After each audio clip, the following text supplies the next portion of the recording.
Alright, let's begin. So, have these two guys to work out from last time. Let's get through those before moving on.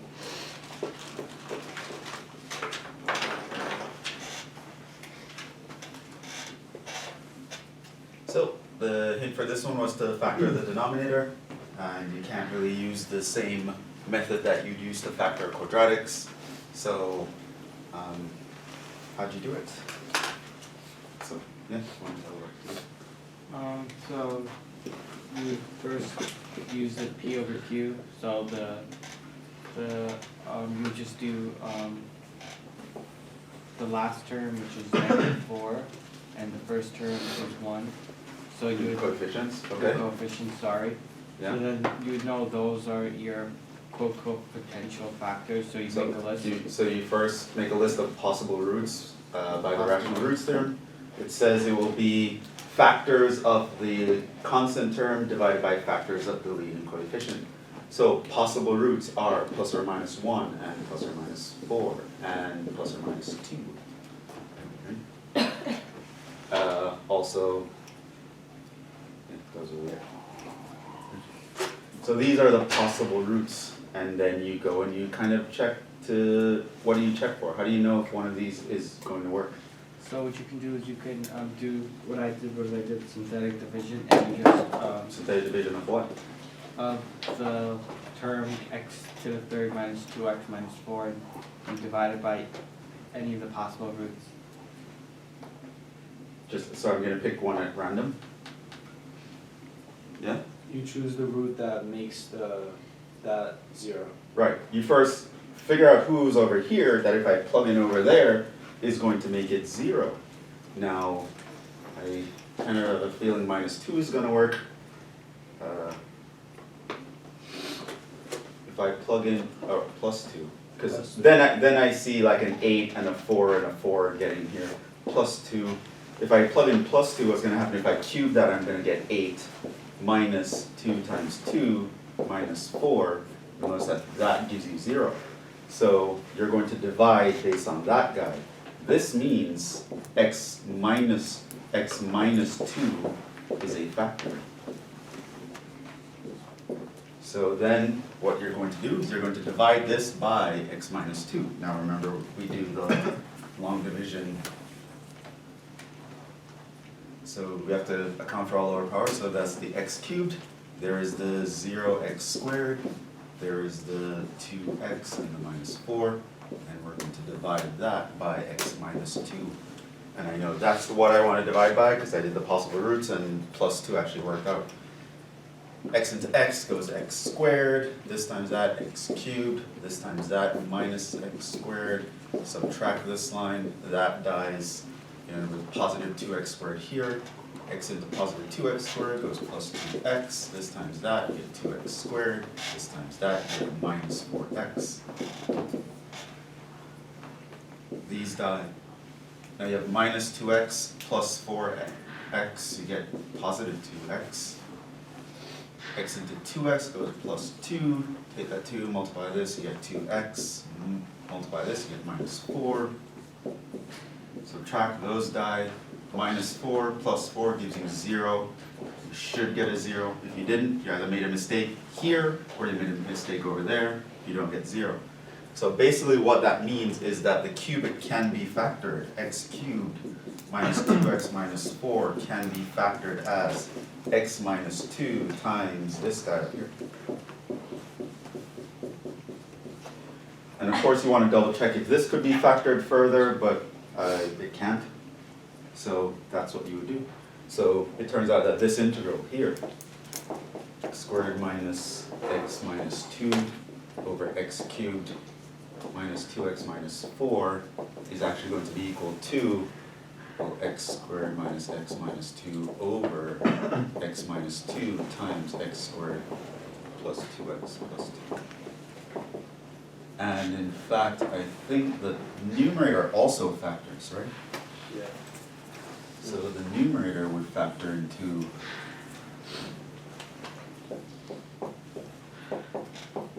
so 2 and 1 is what you would need. To get a minus term in the middle, you need a minus 2 and a plus 1. So that actually cancels. And so this integral really simplifies to this integral. And how did you do that integral? Yeah. U sub. Yeah, I got U substitution. So we're in the partial fraction section, but follow the strategy. Don't just jump into partial fractions for no reason. Regular substitution will take care of this because you can factor out a common 2 to get that x plus 1 dx, which is right here. So the integral ends up becoming 1/2 the integral of 1 over u.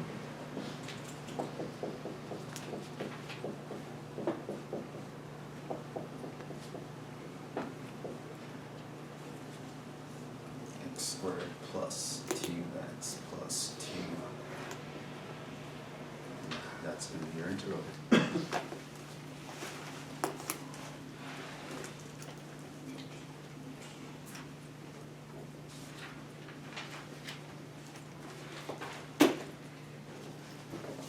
So technically we applied strategies 2 and 3 together here.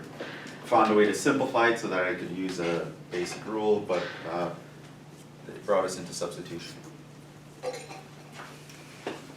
So rational roots theorem is the theorem that allows you to figure out what a rational root would look like to see if a polynomial could factor.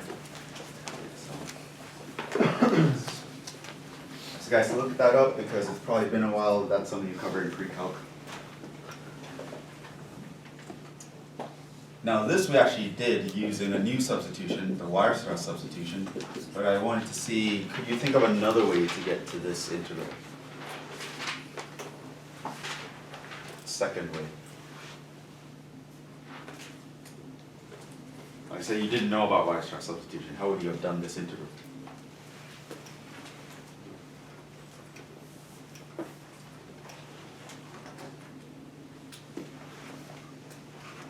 Yeah? Well, you answered the last one, so go ahead. Would you split it up into 1 minus cosecant x? Or is that not good enough? No, that's illegal.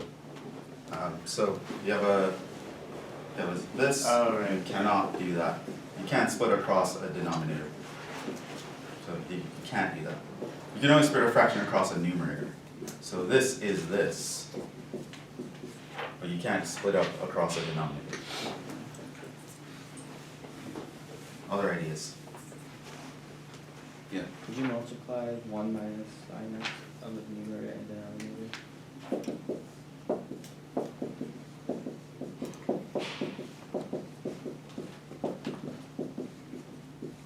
What are we going to get out of that? For the bottom term, we can get 1. Now the bottom will look like difference of squares. So you end up with 1 minus sine squared. On top you end up with 1 minus sine of x. Now 1 minus sine squared is cosine squared.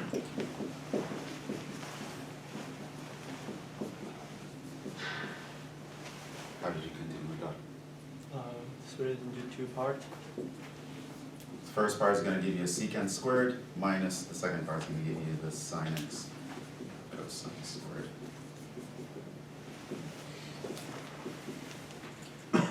This one you actually know the answer for already, that's tangent. How you do this one? U sub. Substitution. Right, u equals your cosine, your du is going to be minus sine, this is going to end up being plus the integral of 1 over u squared du with substitution. Isn't that the same as tan x secant x? This? Yeah. Yes. And then is that You want, you could do it that way, that's another option.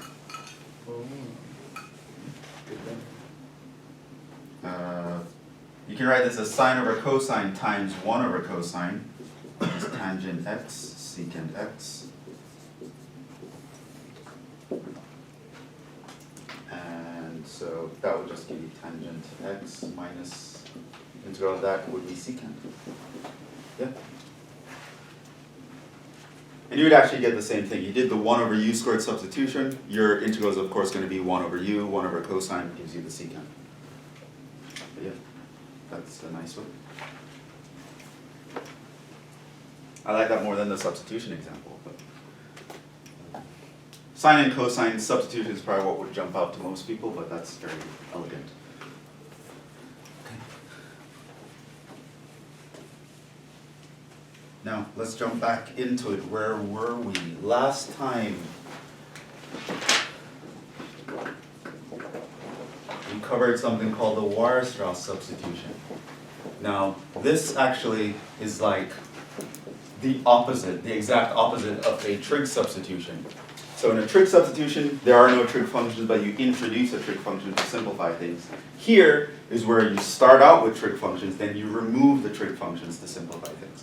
So it's whenever you have if f of x dx, where f of x is a rational trig function.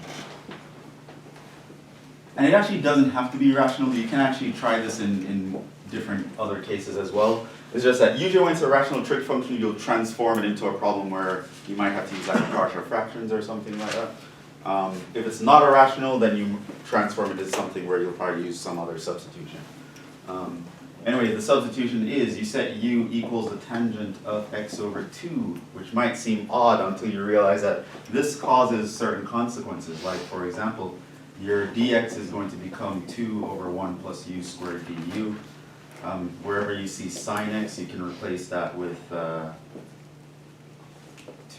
over 1 plus u squared. And if you see cosine x, you can replace this with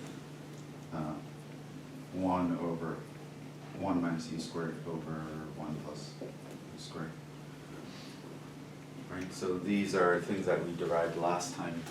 And of course, once you know sine and cosine, you can change all the other trig functions in terms of those. And we use that to actually find the integral of this.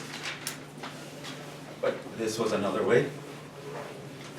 Let's do some more examples of applying this kind of substitution.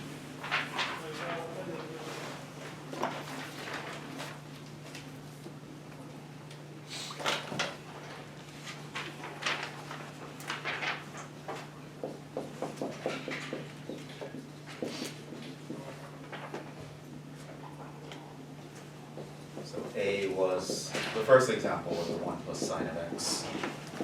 We already did that. B.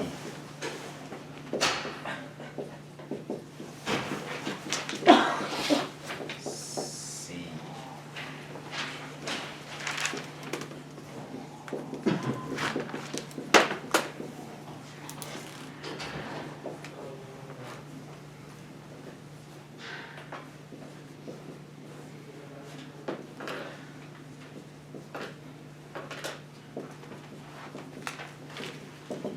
And notice this one had a double angle. You can actually double the angle of your substitution. You can set u equals just tangent x as opposed to x over 2. E.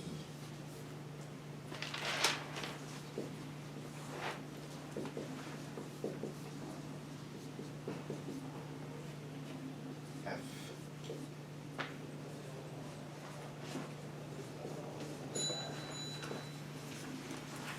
So earlier I mentioned that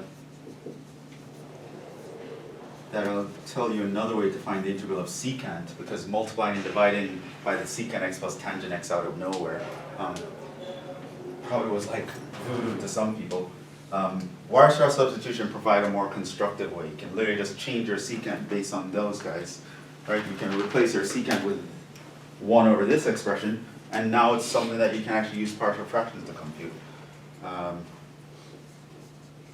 Your answer is going to look different though, because the answer you get is going to involve a tangent of x over 2.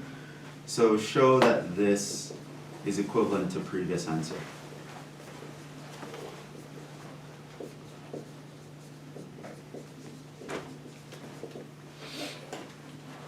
So this is a more direct way to actually attack the integral of secant.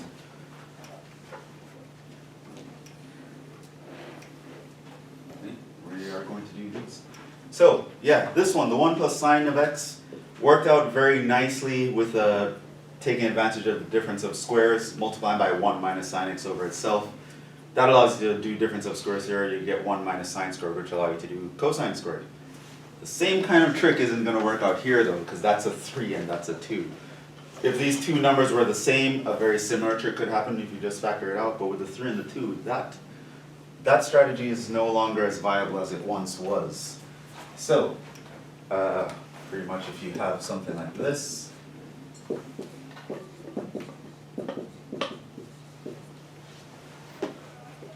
Weierstrass substitution is probably going to be a nicer way to go. Especially since you have a sine of x here and there's no cosine to like do a substitution with. Like there's nothing to help you out with a substitution. So probably if we applied the Weierstrass,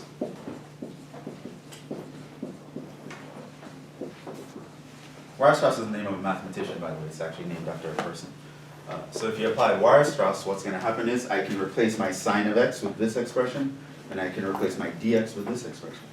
So this is going to be equal to 1 over 3 minus 2 times 2u over 1 plus u squared.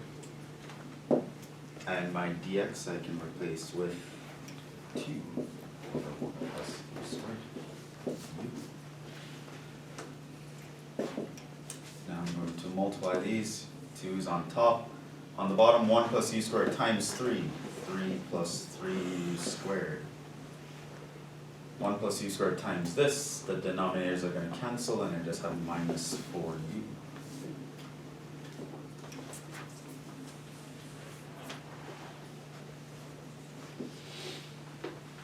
So with a Weierstrass substitution, that integral becomes this integral.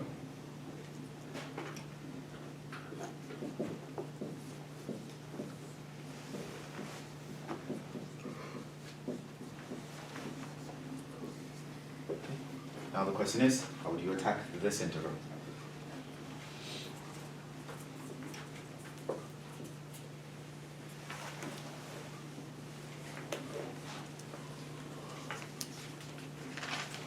Partial fraction. So for that to work, the denominator has to be able to factor. Does that factor? Is that factorable? Yes. Yes. Into what? 3u minus 1, and then u minus 3. This here gives us a minus 6, Oh. minus 1, so that doesn't actually add up to that. Switch it? No, we can practice next time. Yeah, that still won't work. And if you do both positive, that's not going to work. So, unfortunately, that doesn't factor. So if something doesn't factor, what do you do? You could do the rational, the p over q. Well, what is the point of doing that? Define factor. To find factors. But we've just established that doesn't factor. So we could do a u substitution. For what? The denominator? Yeah. Well, then the derivative would involve u. Where are you going to get the others from?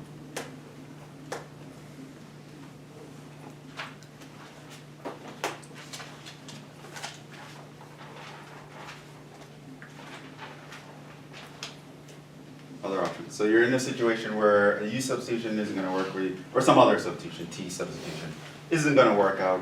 The denominator doesn't factor. What do you do?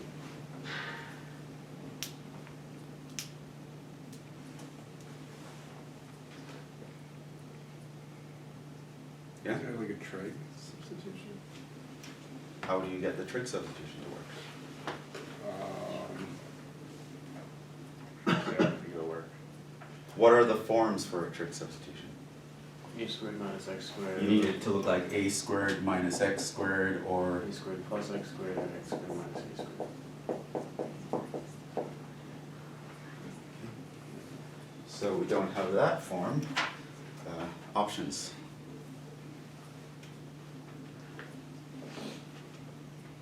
We can make it into that form, Can we?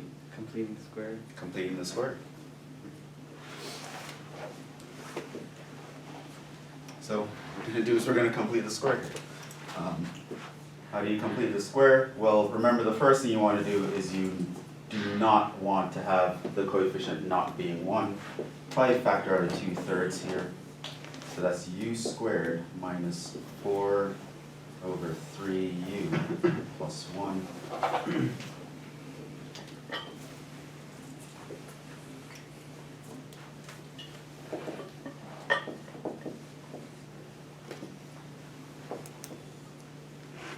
So to factor that, what's that going to look like? Well, it's going to be u minus 1/2 of that guy, so it's 2/3 squared. Now, of course, if you square 2/3, you get 4 over 9. And what would I need to get to a 1? Well, I need 5 over 9.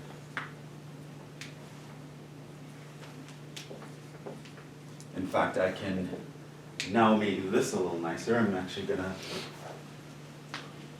factor out a 5 over 9. Of course, if it's factoring out from the denominator, it's going to be 9 over 5 once it goes over here. So now it's going to look like 9 over 5 times u minus 2/3 squared plus 1. In fact, I can, this is that. This is 6 over 5 times the integral of 1 over. I'm going to bring that 9 over 5 inside.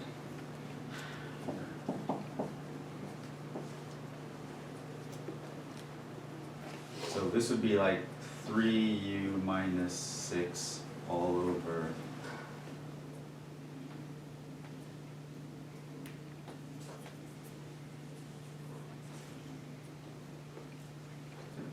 so it's 3 over radical 5 times u minus 2/3.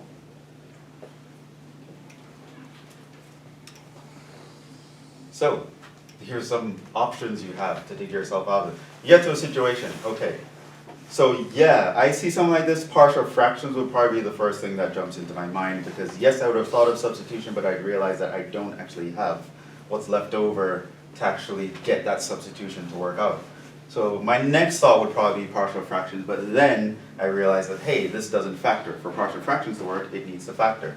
So then my next thought would be, panic, I don't know what to, no, you don't panic, right? So you're like, okay, that's not gonna work, what are my other options? Completing the square is another good option. You wouldn't really think the rational roots theorem, because like I said, that's a theorem that would help you factor, and you already know it doesn't factor. So, I look at this, I would think, yeah, substitution's not gonna work, maybe a partial fractions doesn't factor, therefore, completing the square would be the next thing that you should think about. Because completing the square allows you to either use a trig substitution, or write it in a form where you don't need a trig substitution. So, once we completed the square, we got here, now I silently just moved to here. Did you know what I was thinking about why I moved to here? No idea what I was thinking. And so you could do it, trig substitution. No? Yeah. Or, well, that looks like, rectangle. That looks like R10. See, I have the rules burned into my brain, so I kind of know what forms would be convenient. So once I see a square and a sum, the closer I can get it looking like a constant plus a squared, the better for me, right? So, again, there's a thought process to this. Nothing is random. Everything I'm doing for a reason, right? I complete the square because I'm thinking a trig sub is going to pop up. So once I get into this situation and I realize that's a plus, hey, I don't need a trig sub because I know I have a rule in my head that looks like that. So I'm trying to get it to look like this. So I need it to look like some variables squared plus the constant squared. Right? So the rules are important as well as the strategies. The strategy is going to lead you down certain paths, and then you kind of take steps towards making things look like rules that you already know. This is why you need to have the rules and the strategies memorized, because they will kind of lead you into the right direction. Right? So at this point, technically here you do a substitution, like t equals this, your du would be this du, and then you flip it. So what's going to happen? You can actually make this a little more general with via substitution. Don't want to have to write out all the substitution here. If you have 1 over a squared plus x squared, a substitution would just means you divide by the a here.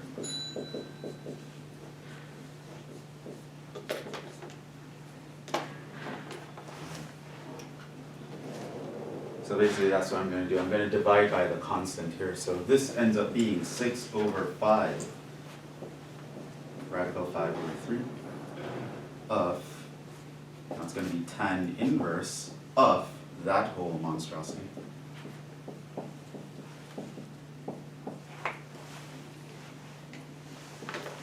Plus c. So this cancels into that 2 times.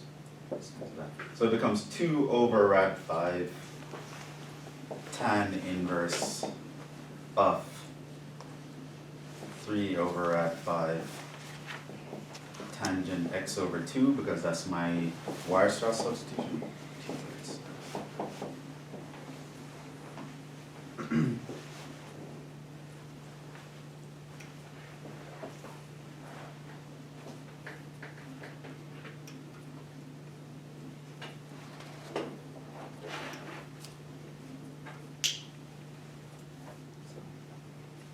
Nice example. A lot of good lessons hidden in this example right here, like the problem-solving, troubleshooting process. You want to know how to actually get through that. Get into a situation that you don't really know how to deal with. How you dig yourself out. What do you look for? Right? Look for the light at the end of the tunnel, the beacon out there. What are the beacons? The formulas that you have memorized. Those are the beacons. The closer I can get to what I have now, to looking like one of those guys that I have memorized, the better my life is. If not, if you don't have those beacons, you're lost at sea. The average student who gets to this point, like, I don't know what to do. Like, they have no goal. They don't have a target, right? You're going to feel lost and frustrated. You're going to spend hours on your math homework and this thing is stupid, you know? I just suck at this. It's not that you suck. You don't have a target. You're just wandering in the darkness. Stop wandering in the darkness. Set up your targets. The targets are the formulas. Get everything to look like a formula, right? And of course, you need to know the strategies. The strategies really, it tells you what is the best way to get this random thing to look like this formula. That's what a strategy is.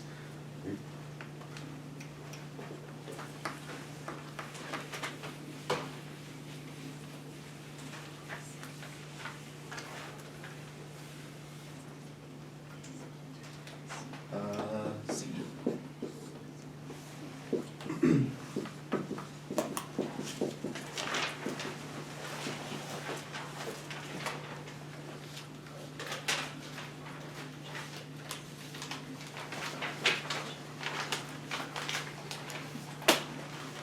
Now, probably if I was doing this at all the time in the world, I wouldn't go to a Weierstrass substitution right away. That tangent in the denominator makes me feel, maybe I can simplify this and use like a regular trig integrals.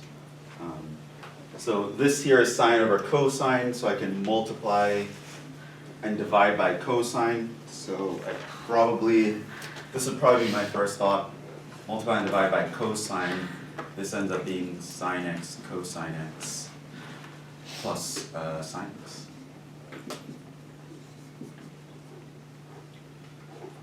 And is that useful?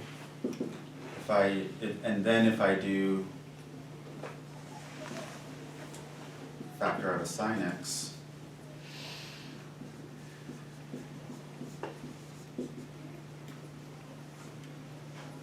now can I do anything with that? So because there's a cosine in the top, my next thought would probably u equals sine of x might work out, but then you have this cosine plus 1.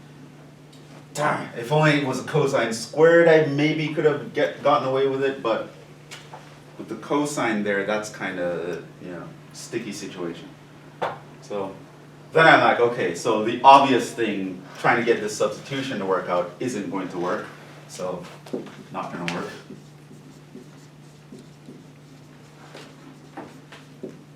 So now I'm starting to think, okay, what else could help me out in this situation? I have a rational trig function here.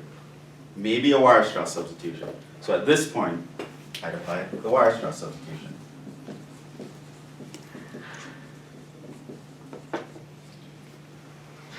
So, in the Weierstrass substitution, your sine function is 2u over 1 plus u squared. Your cosine is 1 minus, and so the tangent would be 2u over 1 minus u squared. I believe we derived that last time. And this guy is going to be 2 over 1 plus u squared.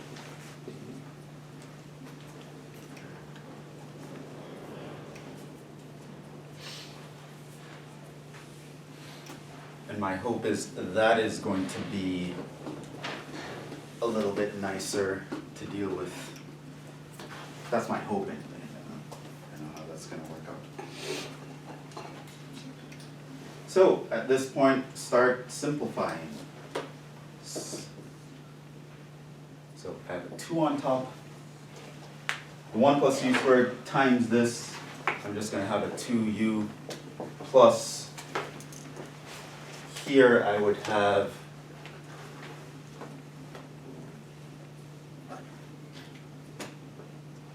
(2u) plus 2u cubed over 1 minus u squared du. This point, to simplify that, I'll multiply and divide by 1 minus u squared. So I have 2 times 1 minus u squared over 2u times 1 minus u squared plus 2u plus 2u cubed.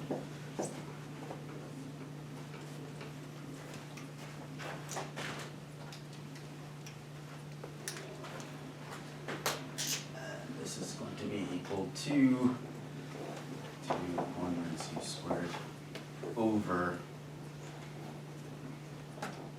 2u minus 2u cubed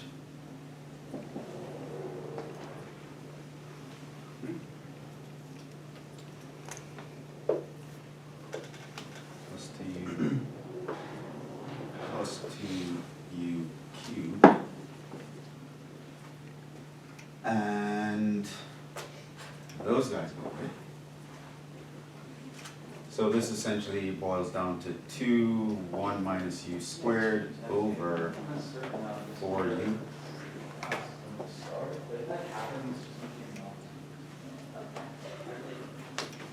This is 1/2. By factoring out the 2 over 4, it's going to be 1 over u minus u du.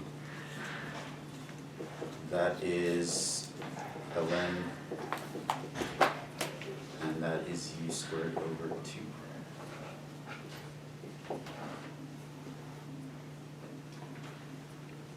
It's going to be 1/2 ln of u. My u is the u from the Weierstrass substitution, so that is tangent of x over 2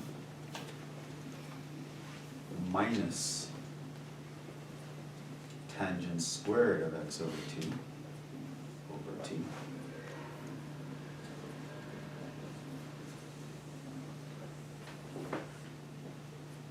And that's that. So obviously, being able to simplify rational functions is something you need to know. If you have fractions inside of fractions, multiplying and dividing by the LCD is a quick way to actually get that to be simpler. Multiply out, regroup, and everything is hunky dory.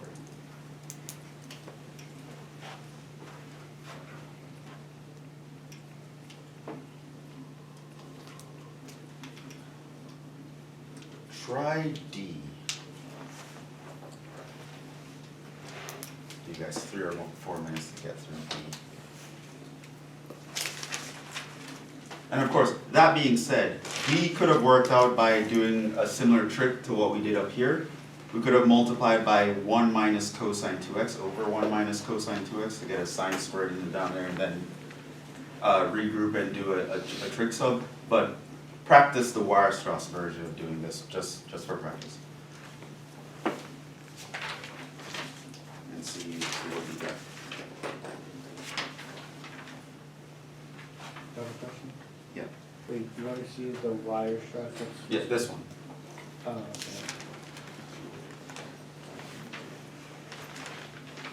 Or technically, you could do a substitution first for the 2x and then use the Weierstrass.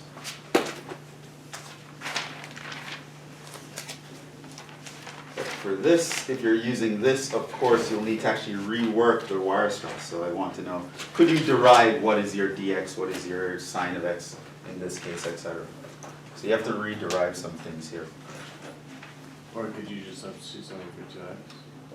Yeah, you could substitute some for 2x and then use all the old formulas.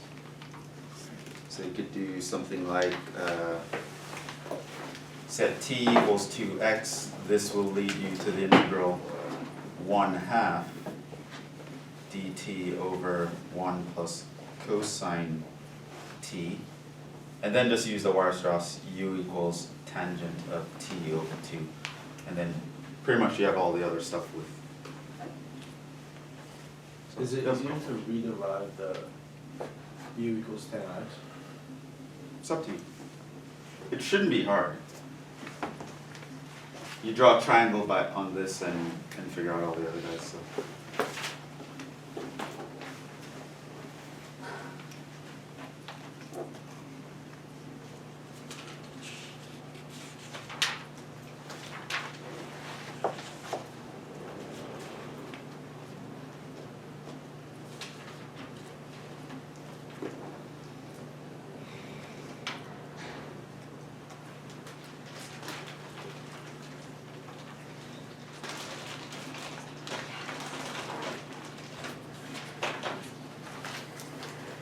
Yeah. Do we have to do it using the Weierstrass substitution? I'd like you to use that, yes. Okay. But in general, no. Like I said, multiply and divide by 1 minus cosine 2x would actually make that a lot easier. We did, we replaced 1 plus cosine 2x with 2 cosine squared x, and then that would turn into 1/2, and then the integral of secant squared x, which would equal 1/2.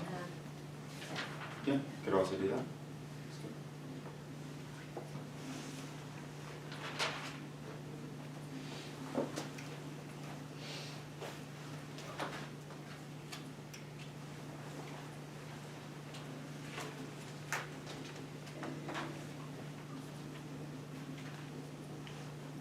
Maybe you can do this one then. You can work on E.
Next up is going to be improper integrals, I think, which may be slightly out of order of the textbook, but just so you want to read ahead for Friday. I know that's something called improper integrals.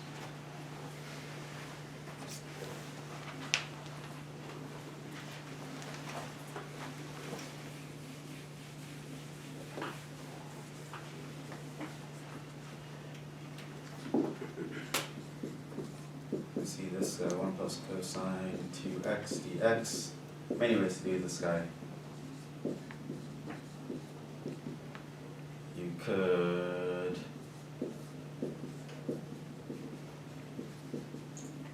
multiply and divide by 1 minus cosine 2x.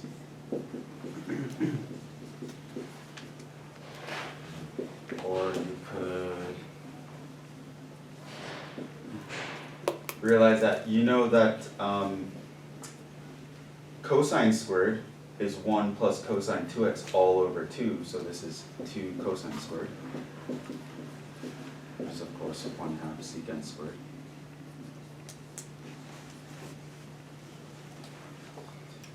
Or 3, do a substitution like u equals tangent.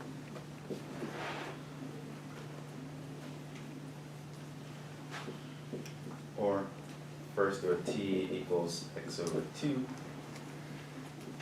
then set your u to be tangent of t over 2.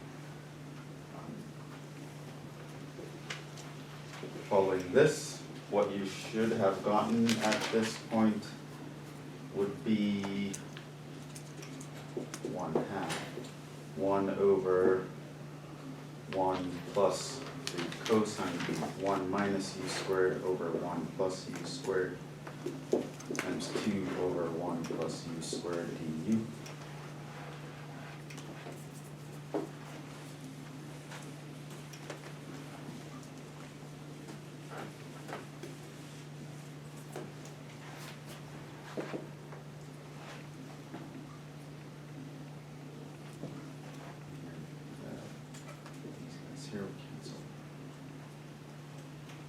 So this would be the integral of 1 over 1 plus u squared. This times this, 1 minus u squared.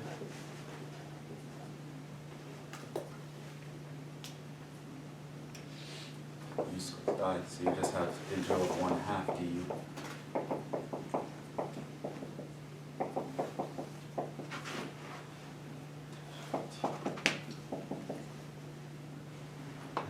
T was 2x. So this is just 1/2 tangent x plus c, which obviously from this makes all the sense.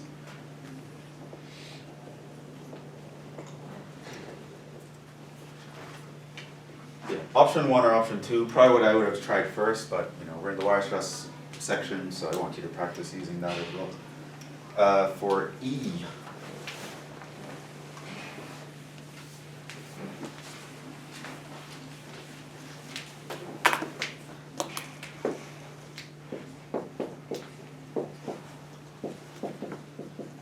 want to see a nicer way to do this one, using maybe some trig identities?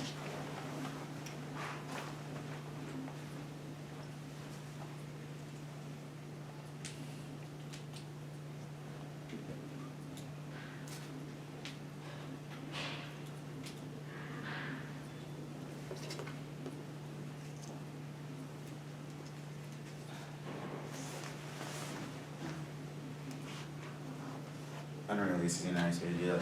The 3 terms in the denominator kind of makes it annoying. So I apply Weierstrass. And of course, again, I'm thinking of substitution and simplifying before I get to a point where I have to apply Weierstrass.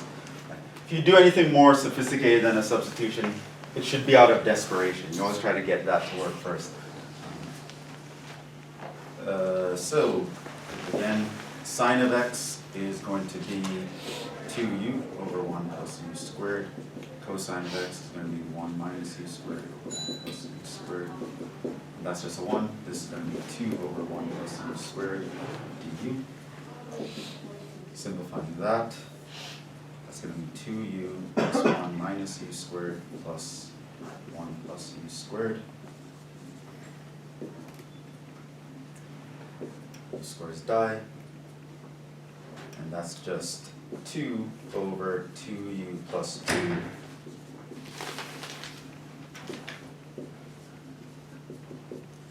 The 2's would cancel, just get u plus 1.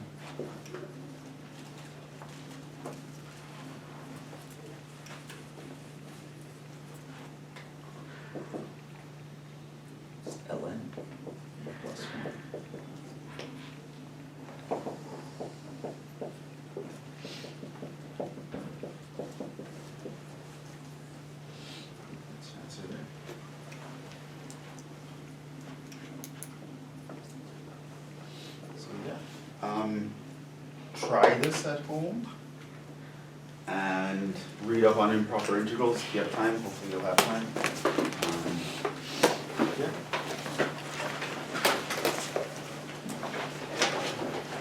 Good class. Your guesses are even better than yesterday. You guys are like every day getting better. Keep it up. And yeah. Improper integrals isn't going to be a bad section. So there's no new integration technique to learn actually. You're just going to be using a different context. And usually when we're doing that, the integral itself will be easier. It's about something else. So look up that and we'll continue. And also next time, this is actually the last strategy I'm going to tell you guys how to do. So next time I'm going to summarize a strategy, like a comprehensive strategy for attacking integrals. And we'll talk about that on Friday.